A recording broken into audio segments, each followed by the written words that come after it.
Nous sommes avec Christine Plénu, ici au Musée de la Photo, où elle présente une exposition intitulée Sur les plateaux des Dardennes. Vous avez connu les Dardennes au début des années 80, vous les avez suivis en tant que photographe de plateau sur les tournages de tous leurs films, depuis Falche jusqu'à l'heure dernière. Alors, une photographe de plateau, Christine, c'est quoi ?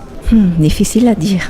C'est quelqu'un qui aime d'abord le cinéma, qui aime les films auxquels elle assiste, et puis qui aime bien aussi rencontrer des gens. Parce que je pense que, en tout cas pour moi, la photographie, c'est d'abord la rencontre avec les gens, que ce soit sur un plateau de cinéma ou dans la rue, parce que je fais pas mal aussi de photos dans la rue, dans mon quartier, un petit peu partout où je vais. Et oui, je pense que c'est ça, c'est le rapport à la vie, le rapport à la rencontre avec les gens, quels qu'ils soient. La vie, finalement, c'est bien ce que vous nous dites, parce que la vie de tous les jours, c'est un plateau de cinéma aussi, quelque part. Oui, sauf qu'on ne peut pas recommencer quand ça ne va pas. Nous sommes avec Christine Plénu qui propose au Musée de la Photo une exposition intitulée Sur les plateaux des Dardennes. Alors je pose une question, comment vous procédez techniquement ? C'est pas des photos des films, comment ça se passe ? On tourne et puis après on refait la scène, comment on procède techniquement ? Oui, en fait, comme Jean-Pierre et Luc font de longs plans séquences, souvent caméra à l'épaule, 99 fois sur 100 caméra à l'épaule, il y a beaucoup de personnes autour de la scène. Il y a le cadreur, il y a l'assistant qui fait le point, il y a le perchman, il y a un des deux réalisateurs, il y a la script qui n'est pas loin, il y a des fils partout puisque la caméra est toujours reliée à un moniteur vidéo pour qu'ils puissent visualiser la scène. Et moi, je ne peux pas faire des photos au moment où ils tournent. En plus, ils sont très exigeants, Jean-Pierre et Luc, par rapport à leur travail. Et tant qu'ils ne sont pas contents de la scène qu'ils tournent, on recommence. Et quelquefois, les acteurs s'y mettent aussi en disant non, je voudrais encore qu'on refasse une fois la scène. Et quelquefois, ça peut être 30 fois la scène, ça peut être le record, je pense que c'est sur le tournage de 2 jours, 1 nuit.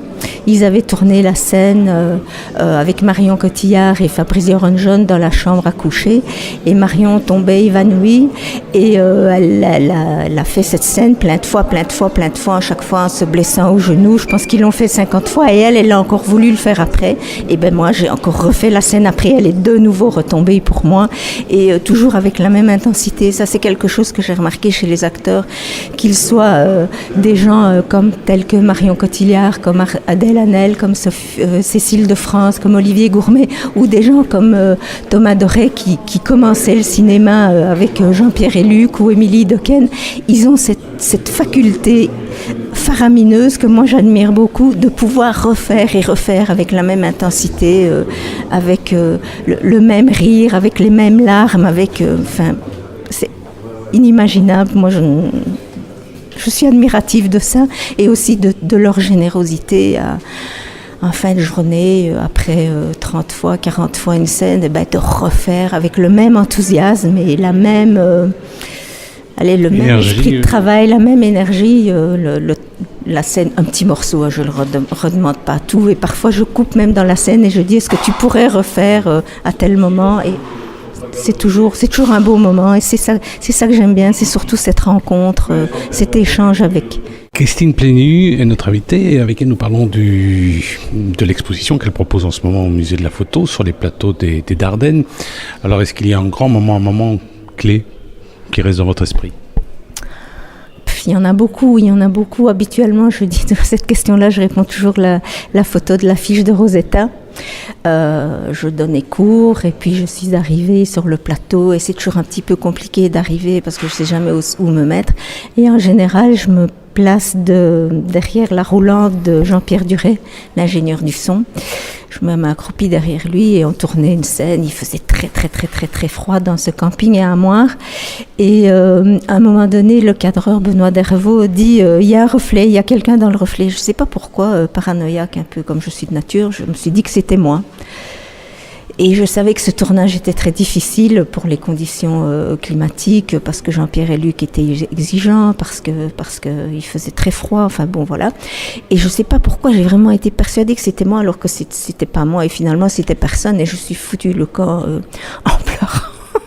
Et alors Émilie, cette gentille petite Émilie Dequesne, qui est devenue l'actrice qu'on connaît, est venue me chercher. Elle me dit, mais enfin, arrête, viens. Et d'ailleurs, tu n'étais pas là le matin, je vais te refaire la scène qu'on a fait le matin, c'était fabuleux. Il y avait une boue pas possible dans ce camping et elle s'est remise en dessous de la caravane et j'ai fait 5 dias, parce qu'à l'époque c'était des dias, j'ai fait 5 dias et ça a été l'affiche. Et ça, c'est un super moment parce que j'ai vraiment vécu donc dédramatiser ce que je pensais être un drame, et puis aussi cette générosité d'Émilie qui souffrait du froid, hein, vraiment. Elle avait les mains toutes gercées, et là, elle a oublié tout, elle est venue me chercher. J'avais au moins 30 ans de plus qu'elle, et elle est venue, et c'est elle qui m'a consolée. Nous sommes avec Christine Plénu pour parler de son exposition sur les plateaux des Dardennes, exposition qu'on peut découvrir en ce moment au musée de la photographie. Alors cela dit, est-ce qu'il vous est arrivé de travailler sur d'autres films ? Ben non. Non, j'ai eu quelques propositions, mais vous savez que les dates de tournage ne sont jamais fixes. Et quand on prend un congé sans solde, quand on est enseignant, il faut prévoir longtemps à l'avance. Et ça ne s'est pas fait.